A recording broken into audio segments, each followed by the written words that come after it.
The topic of this video is graphing domain-restricted functions. Let's look at a problem. Graph f of x equals -2 if x equals 3. Alright, so I'm going to share with you before we get started that this problem is a very special problem. And even though we're going to go through all 3 steps like we have for other problems, at the end we're going to learn a shortcut that allows us to create the graph much more quickly and much more easily, because this very special problem is in a very special form. And if we can recognize that form, we can jump right to the end, and this becomes one of the easiest problems you will ever see of this type. But let's do it the long way first, and then learn the shortcut. All right, so first create the whole graph.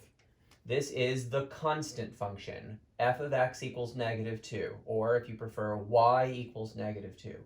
What that means is it doesn't matter what x is. When it goes into a function named f, what comes out will always be -2. So we can pick whatever we want for x, but y will always be -2. Let's create our graph. Square centered at the origin. Erase the corners. That establishes our scale and allows us to plot our points. All right, -2, -2, -1, -2, 0, -2, 1, -2, 2, -2. So, as expected, this is a horizontal line at a height of -2. Lines, line segments, and rays must be drawn with a straight edge, so get out your straight edge and draw the straight horizontal line through those 5 points.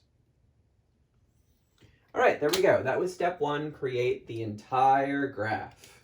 So now we're going to move on to step 2, which says you need to cut the graph vertically and keep the relevant pieces.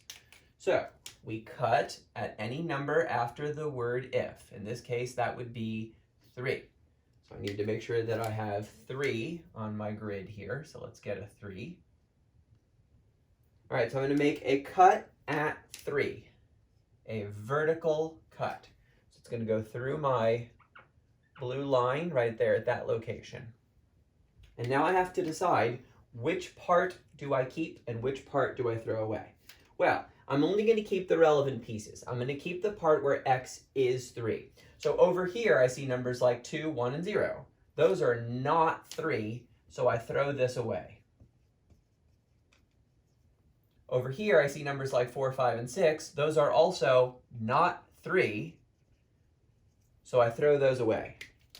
So interestingly, what ends up happening here is all of that disappears and all of that disappears. That moves us on now to step 3. Place dots where the curve meets the cut.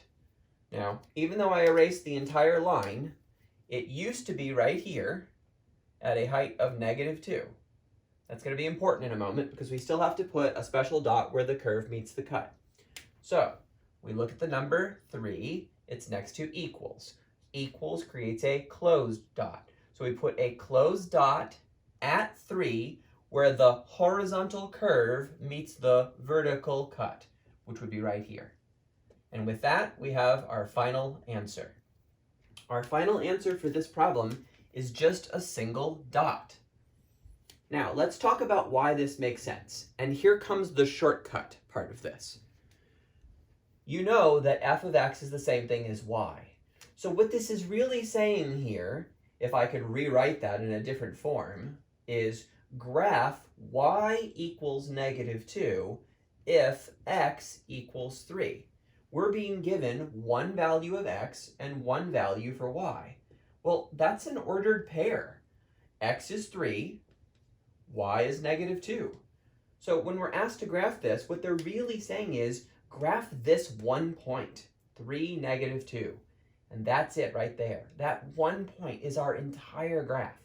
So whenever you see something that looks like this, graph f of x equals number if x equals number, remember that this is the special case and that will only produce a single point on your graph.